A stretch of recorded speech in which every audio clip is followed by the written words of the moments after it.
Qu'est-ce qui est en réalité plus traumatisant que les gens ne le réalisent? J'ai dit « je t'aime » à mon copain, comme je le fais normalement, et il ne m'a pas répondu. J'ai trouvé cela un peu étrange, surtout qu'on venait d'être intime.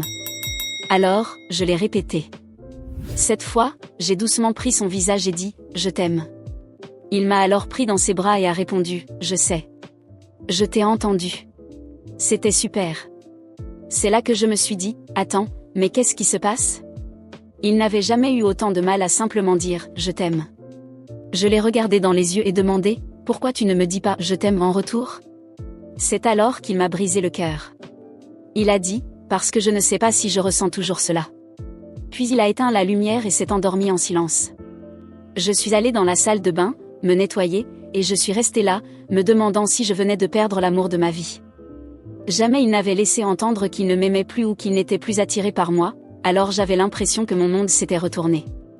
Je ne comprenais pas, est-ce qu'il ne m'aimait plus? Y avait-il quelqu'un d'autre? Comment quelqu'un peut-il changer si soudainement? Le lendemain, il est parti tôt pour le travail, donc je n'ai pas eu l'occasion de lui parler. Mais ma meilleure amie travaille dans le même bureau, alors je lui ai expliqué ce qui s'était passé et lui ai demandé de le surveiller. Elle a dit « aucun problème » et a commencé à faire attention. Elle m'a raconté qu'il était assis dans la salle de pause, buvant du café, et que personne ne s'approchait de lui. Tout à coup, il a reçu une notification sur son téléphone et est allé aux toilettes. À ce moment-là, j'étais convaincue que peut-être une autre fille le suivrait. Mais non, il est entré seul. Mon amie s'est approchée de la porte et a collé son oreille contre celle-ci. Elle m'a dit qu'elle entendait des bruits discrets, presque comme des gémissements. En écoutant de plus près, elle a réalisé qu'il pleurait en réalité, des sanglots profonds et déchirants. Elle l'a même entendu tomber par terre. Après un moment, elle a cessé d'écouter et est retournée travailler, perplexe par ce qu'elle avait entendu. Je ne comprenais pas pourquoi il pleurait comme ça. Je ne l'avais jamais vu pleurer de cette façon auparavant. Essayant de le soutenir, j'ai décidé de lui préparer mon fameux poulet Alfredo et de l'apporter à son travail. J'ai laissé un mot avec, disant « tu ne ressens peut-être pas que tu m'aimes en ce moment, mais tu es l'amour de ma vie. Je serai toujours là pour toi, peu importe ce que tu traverses. » Quand je suis rentrée à la maison, j'ai été surprise de le trouver déjà sur le canapé. Je lui ai demandé ce qu'il faisait là, et il m'a dit qu'il avait démissionné. Quand je lui ai demandé pourquoi, il a refusé de me répondre. Puis il s'est levé, m'a serré dans ses bras, s'est excusé, a pris une valise dans le placard et est sorti. J'ai crié pour lui demander où il allait, mais il n'a pas voulu me le dire.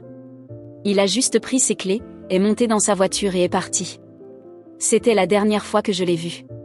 Cela fait maintenant plus d'1 an depuis ce jour. Quand il est parti, je me suis sentie paralysée. Je ne comprenais pas comment quelqu'un pouvait changer aussi radicalement en seulement quelques jours. Je lui avais déjà confié ma peur de l'abandon, de comment mon père m'avait quitté quand j'étais enfant et maintenant, mon copain était devenu exactement ce que je craignais le plus. Tous les jours, je pleurais au téléphone avec ma meilleure amie, me demandant pourquoi il m'avait quitté. Elle a promis de m'aider à découvrir la vérité mais m'a aussi encouragée à prendre soin de moi. Elle m'a poussé à commencer à aller à la salle de sport avec elle et s'est assurée que je sorte du lit, ne serait-ce que pour marcher un peu sur le tapis roulant. Je continuais d'y aller chaque jour, mais je ne perdais pas beaucoup de poids, alors mon ami a suggéré que je prenne des pilules pour contrôler mon appétit et réguler mes progrès.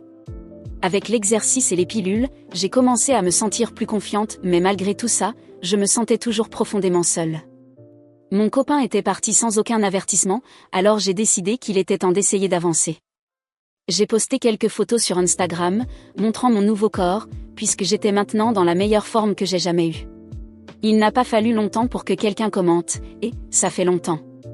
Tous les hommes sont pareils. Je suis restée à fixer ce commentaire sur Instagram, essayant de digérer ce qu'il signifiait. Tous les hommes sont pareils.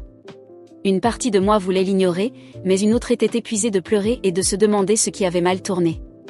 Mon corps était en forme, mes journées avaient désormais un certain but, et pourtant, je me sentais encore incomplète. C'était comme si je flottais dans un vide, attendant quelque chose ou quelqu'un pour me ramener sur terre. Puis, quelques jours plus tard, quelque chose d'inattendu s'est produit. Une personne avec qui j'avais perdu le contact, un camarade de la fac, m'a envoyé un message. « Salut, ça fait tellement longtemps. Comment ça va ?» J'ai hésité avant de répondre, mais, curieuse et désespérée d'un moment de normalité, j'ai engagé la conversation. Après quelques échanges, il m'a invité à sortir. Il a été direct, sans détour. Ça te dirait de dîner avec moi cette semaine? J'ai ressenti un mélange de surprise et de soulagement. Enfin, un rendez-vous. La chance de faire un pas en avant, de laisser ce poids dans le passé. L'idée de bien m'habiller, de me sentir désirée et de sortir avec quelqu'un qui m'admirait semblait être la pièce manquante pour ma guérison. J'ai accepté sur le champ et nous avons fixé un rendez-vous pour le week-end. À cet instant même, j'ai ressenti un besoin irrésistible de partager la nouvelle. La personne qui m'a le plus soutenue pendant tout ce temps était ma meilleure amie, alors il était logique qu'elle soit la première à le savoir. J'étais tellement excitée que je n'ai pas réfléchi à deux fois. Je n'ai pas envoyé de message, je n'ai pas appelé. J'ai juste pris mon sac et me suis dirigée directement chez elle, même s'il faisait déjà nuit. Je voulais voir son expression en personne. Quand je suis arrivée devant sa porte, j'ai frappé plusieurs fois, le cœur battant d'excitation. Je m'imaginais déjà nous célébrant ensemble, peut-être même en ouvrant une bouteille de vin pour fêter cette première véritable victoire depuis cet abandon dévastateur. La porte s'est ouverte, et le sourire que je portais s'est figé instantanément lorsque j'ai vu qui se tenait de l'autre côté. C'était lui. Mon ex-petit ami. L'air a semblé disparaître de mes poumons, et pendant un instant, j'ai cru que j'allais m'évanouir sur place. Mon cerveau refusait de traiter ce que mes yeux voyaient. Il était là, chez ma meilleure amie, habillé décontracté comme s'il était à l'aise, comme si cet endroit était le sien. Comme s'il appartenait ici. Il est resté immobile dans l'encadrement de la porte, aussi surpris que moi, mais il n'a rien dit. Il m'a seulement regardé avec cette expression vide que j'avais appris à détester ces derniers mois. J'ai essayé d'ouvrir la bouche, mais aucun mot ne venait. C'était comme si l'univers m'avait joué un tour cruel, comme si chaque pas que je faisais en avant était immédiatement annulé. « Toi, qu'est-ce que tu fais ici ?» est tout ce que j'ai réussi à dire, d'une voix tremblante. Avant qu'il puisse répondre, j'ai entendu la voix de mon amie en arrière-plan. « C'est qui, chérie ?»« Chérie. » Elle l'avait appelé chérie. Mon estomac s'est noué, et j'ai senti le sol disparaître sous mes pieds. C'était une sensation de trahison si profonde que je ne savais même pas comment réagir. Le monde tournait autour de moi alors que j'essayais de comprendre ce qui se passait. Comment elle, ma meilleure amie, pouvait-elle me faire ça? Comment lui, qui avait disparu sans explication, pouvait-il se retrouver ici, avec elle?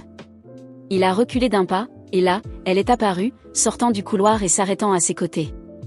Ils sont restés là, immobiles, comme s'ils ne savaient pas quoi dire ou comment justifier l'inexplicable. « Vous êtes ensemble ?» ai-je demandé, tentant de contenir la rage qui montait en moi, mais ma voix s'est brisée. C'était un mélange de douleur, de choc et de haine. Mon amie a essayé de dire quelque chose, mais elle semblait ne pas trouver les bons mots. « Tu n'étais pas censé la prendre comme ça. » murmura-t-elle, évitant mon regard. J'ai reculé d'un pas, sentant comme si chaque partie de mon corps était écrasée de l'intérieur. Qu'est-ce qu'ils faisaient ensemble? Depuis combien de temps ça durait? Et pourquoi diable m'avait-il quitté pour finir avec elle? Vous étiez déjà ensemble quand il était encore avec moi? La question est sortie avant que je ne puisse me retenir. Mes mains tremblaient, et je pouvais sentir les larmes monter. Mais je refusais de pleurer. Pas ici. Pas devant eux. Ce n'est pas si simple que ça, répondit-elle, semblant de plus en plus mal à l'aise. Il était confus. Confus? J'ai ri, un rire amer et sarcastique. Donc, il était confus quand il est parti sans dire un mot pour finir dans tes bras? Mon ex baissa la tête, comme s'il n'avait pas le courage de me regarder en face. Cela ne fit qu'alimenter ma colère. J'avais envie de crier, de frapper quelque chose, de leur faire ressentir ne serait-ce qu'une fraction de ce que je ressentais à cet instant. Vous êtes pathétique, ai-je murmuré en reculant encore de quelques pas, vous vous méritez bien. Je me suis retournée et suis partie avant qu'ils ne puissent ajouter quoi que ce soit. Mes pas étaient rapides et lourds, et mon cœur battait si fort que cela en devenait douloureux. Une fois dans ma voiture, les larmes sont enfin venues. Je me sentais trahie, anéantie, et plus seule que jamais. J'ai conduit sans but pendant un moment, essayant de calmer les pensées qui tourbillonnaient dans mon esprit. Comment avait-il pu me faire ça? Les personnes en qui j'avais le plus confiance m'avaient poignardé dans le dos d'une manière que je n'aurais jamais cru possible. Mais, entre mes sanglots et mes respirations saccadées, une chose est devenue claire, je n'allais pas les laisser gagner. J'allais me relever, j'allais surmonter cela aussi. Et cette fois, ce ne serait pas pour impressionner qui que ce soit. Ce serait pour moi. Il me fallait un plan. Dans les jours qui ont suivi, la douleur s'est transformée en pure colère. Je ne pouvais pas laisser cette trahison impunie. Ma meilleure amie, la personne en qui j'avais le plus confiance, et mon ex-petit ami, celui qui m'avait promis amour et fidélité avant de disparaître sans explication, étaient ensemble. Ils s'étaient moqués de moi dans mon dos, détruisant le peu de confiance qui me restait. Mais ils n'allaient pas s'en sortir si facilement. Ils allaient payer. J'ai passé des heures à réfléchir à comment agir. Rien d'impulsif, rien de trop exagéré. Je voulais quelque chose qui les ferait regretter profondément, quelque chose de réel, de calculé, et qui ne me laisserait pas vulnérable. Je devais être méthodique. C'est ce que j'ai fait, j'ai commencé à planifier ma vengeance avec calme, jusqu'à ce que chaque détail soit parfait. D'abord, je me suis concentrée sur elle. Je savais que mon ancienne meilleure amie avait quelques points faibles. Elle était obsédée par l'image qu'elle renvoyait sur les réseaux sociaux, adorait se montrer comme la fille parfaite, toujours entourée d'amis et menant une vie, apparemment, heureuse. Je savais que sa stabilité était fragile. J'ai donc commencé, doucement, à semer des graines de chaos. J'ai créé un profil anonyme et commencé à envoyer des messages énigmatiques à des gens de son entourage, laissant sous-entendre qu'elle était impliquée dans des choses qu'elle n'aurait pas dû. J'ai discrètement fait circuler quelques rumeurs dans son cercle d'amis, toujours de manière subtile, sans jamais révéler que cela venait de moi. De petits ragots qui, au début, ne semblaient rien de grave, mais qui avec le temps sont devenus un cauchemar pour elle. Les commentaires sur ses réseaux sociaux ont commencé à devenir plus acides, et même l'ambiance à son travail est devenue plus froide. Pendant ce temps, je savais que mon ex habitait avec elle, et ils semblaient à l'aise dans cette nouvelle phase de leur vie ensemble. Alors, j'ai décidé de faire quelque chose de plus personnel encore. Il avait toujours eu tendance à payer ses factures en retard, et comme je connaissais certains de ses mots de passe, j'ai réussi à accéder à ses emails et à modifier quelques abonnements. J'ai changé des dates d'échéance, annulé certaines souscriptions importantes, et modifié des adresses pour créer un petit chaos financier dans sa vie. Rien d'illégal, juste assez pour qu'il commence à accumuler des retards et des pénalités. Quand il s'en rendrait compte, il serait trop tard pour arranger les choses. Tout cela s'est déroulé sur plusieurs semaines. Le chaos que j'avais causé était subtil, mais précis. Ils ont commencé à se disputer, aggravés par la pression sociale que mon ami subissait et les problèmes financiers qui s'accumulaient pour lui. Je savais que leur relation ne tiendrait pas. Et j'avais raison. Puis, dans un moment de répit, je me suis rappelé, au milieu de toute cette confusion et de cette colère, j'avais complètement oublié le rendez-vous que j'avais fixé avec mon ancien camarade de fac. Il m'attendait ce soir-là, et je n'étais tout simplement pas venue. J'ai ressenti un énorme poids dans la poitrine. J'ai pris mon téléphone et je lui ai envoyé un message, m'excusant 1000 fois. Je lui ai expliqué qu'un grave problème personnel était survenu, que j'étais embarrassée de ne pas l'avoir prévenu plus tôt et que je ne voulais pas qu'il pense que je l'avais oublié ou méprisé. À ma grande surprise, il m'a répondu avec gentillesse, « Ne t'inquiète pas, je comprends. J'aimerais qu'on essaie de nouveau. Que dirais-tu de sortir le week-end prochain ?» Sa compréhension m'a étonnée, et j'ai accepté l'invitation immédiatement. Après tout ce que j'avais traversé, j'avais désespérément besoin de quelque chose de nouveau et de positif dans ma vie. Le jour du dîner, je me suis préparée avec plus de soin que d'habitude. J'étais nerveuse, mais aussi excitée. Quand nous nous sommes retrouvés, il m'a accueillie avec un sourire chaleureux qui, pour la première fois depuis des mois, m'a fait oublier toute la douleur et la colère que j'avais accumulées. Le restaurant était cosy, et il avait choisi un vin délicieux qui a vite brisé la glace. Nous avons discuté de tout, le travail, les loisirs, nos souvenirs de fac. La conversation était si fluide que, pendant quelques heures, j'ai complètement oublié le chaos qui dominait ma vie. C'est au milieu du dîner qu'il s'est rapproché un peu plus de moi, avec un regard sincère, a avoué, « J'ai toujours été amoureux de toi.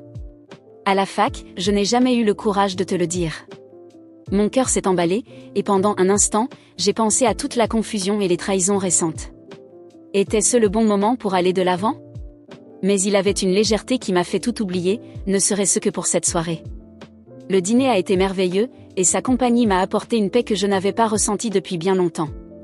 Après ce rendez-vous, nous avons commencé à nous voir régulièrement. Il me faisait rire comme personne, et peu à peu, je me suis autorisée à être heureuse à nouveau. La douleur que mon ex et mon ancienne amie m'avaient causée était encore là, mais ce n'était plus le centre de ma vie. À chaque rencontre, à chaque message du matin, et à chaque geste tendre, je sentais comme une renaissance en moi. Pendant ce temps, j'ai appris, par des amis communs, que la relation de mon ex et de mon ancienne meilleure amie avait implosé. Les disputes constantes, la pression sociale et les problèmes financiers étaient trop pour eux. Il a quitté sa maison, et elle est restée seule, essayant désespérément de réparer son image publique. Je n'ai pas ressenti de pitié. Ils avaient choisi ce chemin, et maintenant, ils en subissaient les conséquences. Et moi? Je commençais une nouvelle étape de ma vie. Pour la première fois depuis longtemps, je me sentais en contrôle. Et le meilleur dans tout ça? Je n'avais pas eu besoin de les détruire complètement pour en arriver là. La vengeance avait été subtile, précise, et n'était plus qu'un lointain souvenir tandis que je me permettais enfin de vivre et d'aimer à nouveau. J'ai décidé que je ne pouvais pas garder tout ce qui s'était passé entre nous trois seulement. Leur trahison m'avait profondément blessée, et même si j'avais trouvé un certain réconfort en avançant, je ne voulais pas qu'ils s'en sortent impunément. Ce n'était pas seulement pour ma douleur, c'était pour leur faire comprendre qu'on ne joue pas avec les sentiments et la confiance des gens sans en subir les conséquences. J'ai commencé à planifier la prochaine étape de ma vengeance. Je savais que si notre entourage découvrait toute la vérité, mon ex-meilleur ami et mon ex-petite amie en subiraient les répercussions sociales et professionnelles. C'est exactement ce que j'ai fait, j'ai tout préparé pour exposer leur trahison. J'ai soigneusement rassemblé des preuves.